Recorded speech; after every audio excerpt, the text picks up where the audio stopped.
Pak Nadiem ini dianggap berbohong oleh rakyat, oleh rakyatnya sendiri, oleh orang-orang yang di bidang pendidikan sendiri. Tapi kebetulan saya tidak pernah pun, tolong cari satu pun video di mana saya menjanjikan 1 juta guru P3K.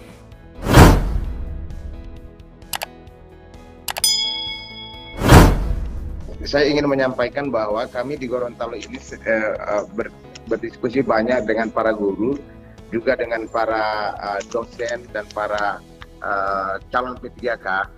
Ini memang banyak masalah yang sama secara nasional terjadi juga di Gorontalo, Pak Menteri, Mas Menteri. Ini malah menimbulkan isu-isu yang nggak enak buat Mas Mas Nadiem. Nah, jadi mereka bilang bahwa banyak sekali keluhan di bawah itu, bahwa ternyata Menteri Pendidikan ini, kata mereka itu, kita tidak menginginkan begitu, tapi mereka bilang bahwa Menteri Pendidikan kita ini seperti tidak bisa menghitung tambah kurang gitu kan, padahal kan Mas Menteri kita ini adalah orang yang brilian gitu. Dia bilang bahwa dia membutuhkan 1 juta guru honorer yang mendaftar cuma 600.000, tapi nggak lulus semuanya, yang lulus malah sedikit-sedikit gitu loh. Ini tambah kurangnya gimana gitu loh. Nah, jadi ini udah mau tahap ketiga lagi, udah nggak jelas kapan tahap ketiganya, udah nggak jelas bagaimana sistemnya, entah ini dapat 1 juta apa enggak gitu sesuai janji Pak Menteri ini. Nah, kalau nggak sampai 1 juta, ini akan menjadi catatan sejarah bahwa ada menteri yang menjanjikan P3K 1 juta, tetapi yang dipenuhi tidak sampai segitu. Itu Bapak nanti 999.999 orang saja, kurang 1 orang yang Bapak penuhi, maka itu tidak 1 juta namanya. Itu namanya orang akan bilang Bapak sebagai orang yang tidak memenuhi janji atau dianggap berbohong. Kita tidak ingin Pak Nadiem ini dianggap berbohong oleh rakyat, oleh rakyatnya sendiri, oleh orang-orang yang di bidang pendidikan sendiri. Jadi mudah-mudahan ini bisa menjadi landasan moral bagi pemerintahan pusat untuk mengambil kebijakan-kebijakan, baik itu P3K, baik itu rekrutmen dosen, baik itu apapun gitu, rekrutmen pejabat-pejabat yang ada di kementerian. Ini karena apa, saudara-saudara? Ini karena buat kita ini masa depan anak-anak saya ini saya gantungkan sama Pak Menteri Pendidikan RI. Bukan hanya anak-anak saya, anak seluruh bangsa. Jangan dirusak gitu loh. Kalau sampai rusak itu saya akan mengingat ini dan akan menceritakan sampai kapanpun saya akan cerita kepada semua orang bahwa Bapak Menteri yang merusak. Tapi kalau Bapak Menteri yang bagus, maka saya akan menceritakan kepada semua orang bahwa Bapak adalah Menteri yang brilian, yang menciptakan anak-anak kita itu menjadi lebih baik lagi. Terima kasih. Assalamualaikum warahmatullahi wabarakatuh. Baiklah, kita sudah dengarkan semua dari para anggota Komisi 10. Kami persilahkan Saudara Mendikbudristek untuk menyampaikan tanggapan balik atau jawaban kepada Bapak. Terima kasih. Mungkin saya akan jawab pertanyaan yang paling seru tadi, terakhir duluan. Mungkin saya mengulang lagi. Saya akan setuju sama beliau kalau memang kata-katanya itu betul. Tapi kebetulan saya tidak pernah pun, tolong cari satu pun video di mana saya menjanjikan 1 juta guru P3K. Tidak ada satu pun ucapan saya selama 2 tahun untuk menjanjikan 1 juta guru P3K. Yang saya janjikan adalah kita punya cukup kapasitas anggaran sampai dengan 1 juta, tapi harus lolos seleksi dan formasi. Itulah yang saya bilang. Jadi saya kira-kira 10-20 kali saya mengulang bahwa kalau tidak lolos, kalau cuma 20% yang lolos, ya cuma 20% dari 1 juta. Kalau cuma 50% yang lolos, cuma 50%. Itu dari awal saya mengulang 10-15 kali. Tolong diingat lagi nanti kalau ada rekaman. Silakan Bapak dari Gorontalo kalau bisa melihat rekaman saya, mungkin belum hadir di rakar-rakar sebelumnya, silakan dipantau dulu. Kedua, ini semua, kenapa semua orang izin lewat pimpinan, Pak, bisa saya teruskan? Ya. Terima kasih. Oke. Ya, itu informasi bukan dari saya Pak, ya. Itu adalah 1 juta kapasitas, bukan 1 juta target. Tapi kita tentunya akan mencoba sebanyak mungkin untuk bisa lolos formasi. Jadi sekarang semua per isu mengenai yang P3K itu sebenarnya kesimpulannya sangat sederhana. Kalau kita berhasil memperjuangkan guru induk masuk di posisi yang lolos PG tapi belum dapat formasi, dapat dulu formasi, diprioritaskan. Dan kalau misalnya formasi itu kami bisa menentukan formasinya kira-kira 80 atau 90% dari permasalahan yang diutarakan hari ini bisa selesai. Tentunya ada beberapa isu-isu lain seperti sekolah swasta dan lain-lain yang masih perlu dipertimbangkan, dan itulah salah satu kenapa kita prioritaskan dulu guru-guru negeri, guru-guru induk di dalam sekolah negeri. Itu kan akan menyelesaikan sebagai masalah. Tapi tentunya kita tidak boleh menutup kesempatan untuk guru dari luar untuk ingin mencoba masuk. Seperti samanya kita melanggar undang-undang kalau orang-orang non dari luar PNS itu boleh menjadi PNS, ya kan, sama saja aturannya. Untuk yang kedua adalah isu-isu mengenai kebinekaan. Saya mendengar semua masukan di sini, dan ini akan menjadi salah satu fokus kita untuk menyelenggarakan beserta dengan Kemenak dan lain-lain program-program yang akan mendukung mengenai kebinekaan. Dan yang kita maksudkan adalah kebinekaan tunggal ika. Itu yang kebinekaan global adalah itu. Kalau Bapak Ibu bisa lihat pertanyaan-pertanyaan di dalam indeks kebinekaan kita, semuanya masalah apakah Anda merasa kesetaraan beragama atau kesetaraan antar agama, kesetaraan antara suku dan lain-lain, jiwa nasionalisme Anda sebagai bangsa Indonesia dan lain-lain. Semua pertanyaannya itu Bhinneka Tunggal Ika, pure, benar-benar esensi daripada Pancasila. Bukan kita kuis Pancasila. Itu cara paling cepat untuk mendapatkan error dalam survei. Kalau kita mengkuis secara teknis, kita harus satu level ke dalam, kita mencari tahu senario-senario di mana kita akan mengecek tingkat kebinekaan murid dan guru.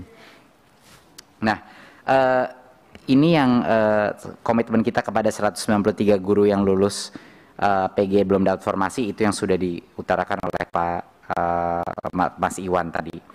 Mengenai sarpras yang kurang memadai, kami akan terus memonitor. Seharusnya tidak ada P3K tidak bisa terlaksana, cuman gara-gara sarpras tadi, jadi kami akan menyelidiki dan memonitor itu. Saya setuju sekali konten kebinekaan di TV harus dipertingkat, walaupun itu bukan di kami, tapi ya, itu bisa kami dorong. Kami sangat setuju dengan itu. Bahasa daerah, ada beberapa poin tadi, terima kasih apresiasinya untuk bahasa daerah. Memang ada beberapa hal-hal yang hubungannya dengan bukan di kami tapi dengan aturan PNS, ya, dan untuk menjabat, dan itu bukan di tupoksi kami, tapi tentu akan kami sampaikan masukannya untuk memperkuat bahasa daerah. Opsi dari kurikulum, kami memberikan opsi mengenai kurikulum darurat, dan ternyata sepertiga sekolah kita tanpa dipaksa mengimplementasi. Kami yakin sekali bahwa itu yang akan terjadi pada saat pilihan yang terbaik pasti akan tapi penentuan implementasi kurikulum yang mana di 2024 akan terjadi. Jadi mohon kesabaran. Ini cuma strategi saja kita tentukan agar tidak mendorong bagi sekolah-sekolah yang merasa seperti tadi. Masih ada sekolah-sekolah yang merasa kurikulum ini tidak cocok untuk saya karena kita belum cukup sarpras. Padahal kurikulum Merdeka tidak ada hubungannya dengan sarpras. Justru kurikulum Merdeka itu akan meringankan beban sekolah-sekolah yang nggak punya sarpras tapi harus dijajalin begitu banyak materi konten yang begitu besar. Sedangkan kurikulum Merdeka seperti kurikulum darurat jauh lebih ringkas jumlah kontennya. Jadi sebenarnya ini membantu mau sekolah di 3T atau di Jakarta Selatan sama saja. Kurikulum Merdeka itu tidak ada dependensinya terhadap sarpras. Nah, tentunya kita mau semua sekolah punya akses internet, itu beda lagi, ya. Tapi masalah sarpras bagus ruangnya atau apa punya banget, itu tidak berdampak kepada kurikulum Merdeka. Kurikulum Merdeka adalah suatu filosofi, bukan suatu hal yang membutuhkan lebih banyak peralatan, gitu. Kenapa? Oh iya, satu koreksi mengenai bahasa Melayu. Bahasa Melayu tadi disebut bahwa Presiden sudah sepakat dengan itu. Itu tidak benar, Pak. Presiden belum ada sepakatan bahwa bahasa Melayu akan digunakan. Itu suatu statement dari Perdana Menteri, tapi tentunya saya yang waktu berkomen itu tidak akan melakukan itu kalau belum ada kesepakatan, gitu. Tentunya saya tidak akan mendahului Pak Presiden, gitu, mengenai itu. Jadi ya, itu adalah statement dari Perdana Menteri Malaysia, tapi belum ada kesepakatan apapun dan itu ada proses lama. Saya hanya mengutarakan opini saya sebagai Kemendikbudristek bahwa bahasa Indonesia harusnya yang menjadi bahasa, kalau harus pilih lingua franca buat ASEAN, ya jelas bahasa Indonesia. Jumlah penuturnya jauh lebih banyak, jumlah negara di mana kita punya program bahasa Indonesia jauh lebih besar. Jadi secara logika saja itu lebih baik gitu. Tapi mohon persepsi itu saya koreksi, Pak.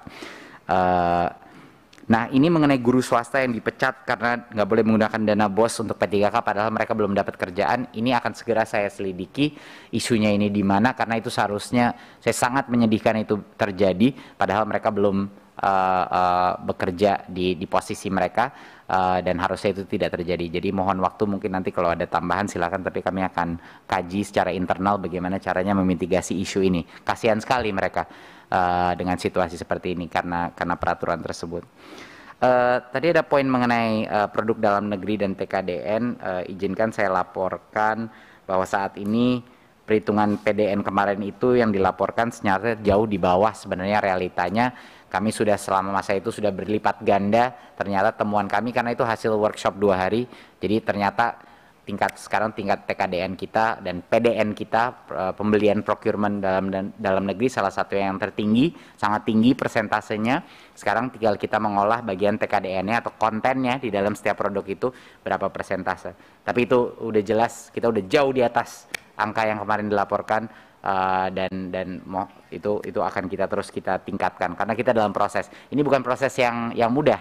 Kita harus mengetahui setiap barang yang kita beli itu berapa persen dari mana. Itu suatu hal yang sangat membutuhkan waktu yang cukup lama. Jadi mohon kesabaran.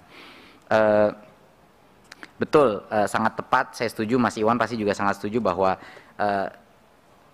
PPG daripada guru juga harus disiapkan dari sisi asesmen individu maupun gimana cara mempersonalisasikan asesmen dan pembelajaran dalam kelas. Kami sangat setuju, dan sangat setuju juga komen tadi mengenai literasi dan bagaimana cara mengintervensi bahan bacaan dari umur yang sangat muda, karena itu yang sebenarnya kuncinya di situ. Kuncinya bukan secara teknis anak itu bisa baca secara fonetik saja dan mengerti gramatika. Hal yang dites di dalam AN itu jauh di atas, bukan masalah gramatikanya. Itu masalah saya bisa mengerti apa tidak. Arti atau pesan-pesan di dalam paragraf ini saya bisa mengerti apa tidak. Alur cerita ini saya bisa mengerti. Itu bukan mengenai pertanyaan teknis gramatika atau dia bisa menulis tanpa ada misspelling atau apa, tidak. Ini adalah tingkat level yang jauh lebih tinggi dari itu, di mana dia mengerti apa tidak esensi daripada paragraf ini. Dia mengerti nggak apa pesan yang ada dalam itu. Dan satu-satunya cara kita bisa melakukan itu adalah untuk menjadikan anak-anak kita cinta buku dan cinta membaca dari kecil. Dan itu sebenarnya effort kita. Perubahan salah satu emphasis dalam kurikulum Merdeka adalah berpindah. Filsafatnya bukan ngajarin cara membaca, tetapi membuat gimana cara buat anak-anak jatuh cinta dengan membaca. Itu sedikit. Dan karena itu jenis buku-buku yang kita sedang distribusikan dalam gerakan literasi kita sangat berbeda dari guru. Udah nggak ada lagi buku-buku paket. Buku-bukunya buku-buku yang disenangin anak-anak, bukan yang disenangi orang tua. Ini jadi satu hal dalam bulan Ramadan. Saya juga ingin menceritakan pada semua orang tua yang ingin berbakti kepada anak-anaknya, tolong jangan pilihin buku yang hanya disukai oleh orang tua. Justru apapun buku itu, mulai dari komik atau apapun yang dia paling senang, berikan kepada anak Anda, karena disitulah awal literasi. Itu saya tolong sebagai orang tua mengerti ini poin. Walaupun kita mungkin tidak terlalu suka, saya orang tua, saya selalu memberikan, saya ajak misalnya bawa atau beli buku, mereka yang pilih gitu. Jadi itu juga kita mendorong itu kepada guru-guru kita. Mungkin itu dari poin saya. Mungkin dari tim saya mulai ada tambahan, apa sudah cukup?